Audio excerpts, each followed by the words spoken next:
नमस्कार, मी Swapnil Jadhav. The Maharashtra updates या news चॅनलमध्ये आपलं सर्वांचं स्वागत आहे. काल एक दुर्दैवी घटना घडली होती. विक्रम भालेराव वायरमॅन होते.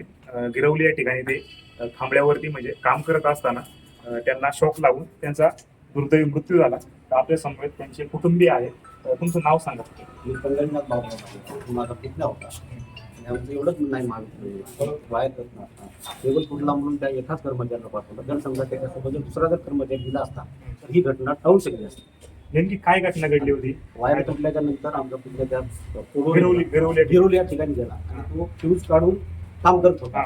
मग तिथं सडनली फ्यूज आता कोणी टाकला, फ्यूज काढला आणि मग ते तांबड्यावरती झाले. नंतर मग त्याचा लाईट कसा आला गावातल्या लोकांनी टाकला. तर MSCB तिथला लाईट चालू केली. त्याचा शोध घ्यावा आणि जे काही दोषी असतील त्यांच्यावर कारवाई.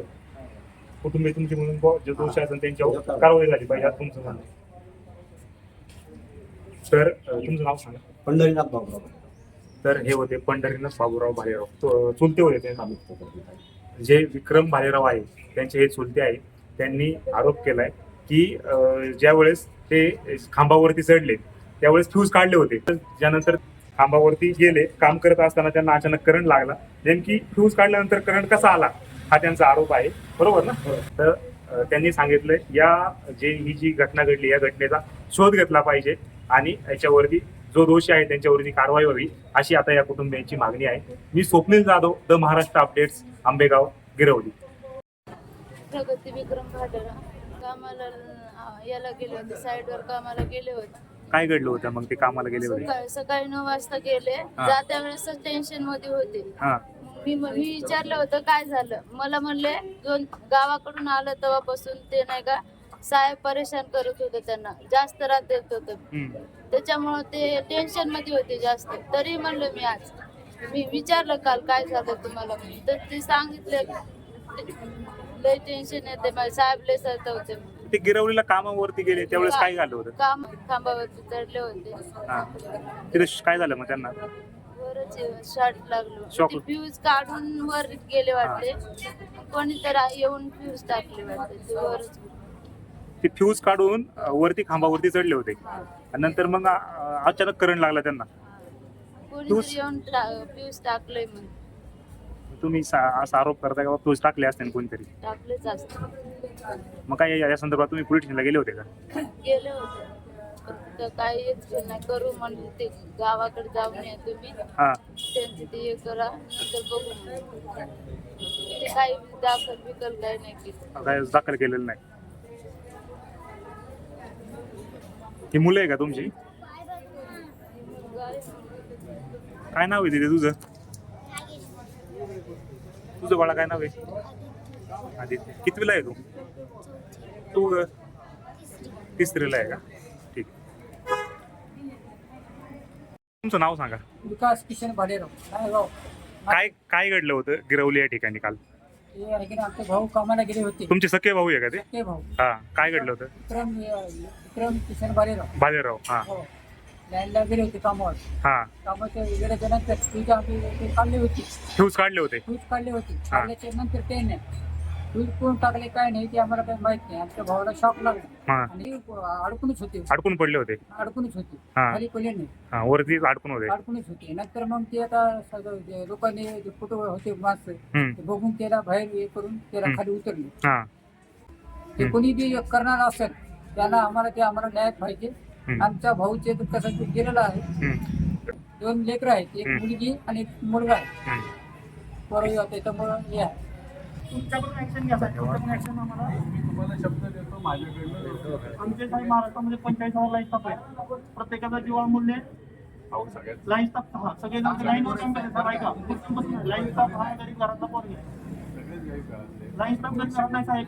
लाईन 5 दिवसांनी काम करत नाही. पोलवर करतोय 40 आणि फक्त आम्हाला अपेक्षा तुमच्याकडून 1 महिना तुमच्याकडून कारवाई नाही झाली. तुम्ही आता सस्पेंड करा त्यांना.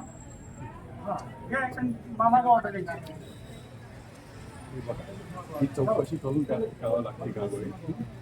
आपण तुम्हाला पूर्ण न्याय देण्याची 1 महिन्यात चौकशी का झाली नाही तुमच्या गोष्टी? 1 महिना झाला. 1 महिन्यात काय चौकशी झाली?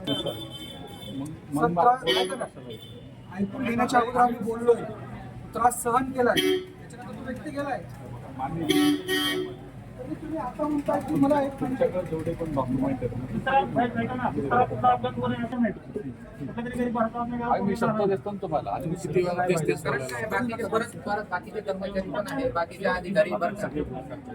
सर्व सर्व गोष्टी आणि मी तुम्हाला विषय देतो, तुम्ही जर त्याला जाणून बसत काय काय असाल, अडून नाही तीच तर गोष्ट महत्वाची आहे सर. हे बघा हे त्यांचे मिसेस आहेत, रोज तो व्यक्ती घरी आल्यावर कसा वागतो माहिती असतं. एखादा माणूस डिप्रेशन मध्ये असल्यावर त्याचं बिहेवियर चेंज होतं, हे मान्य करतात.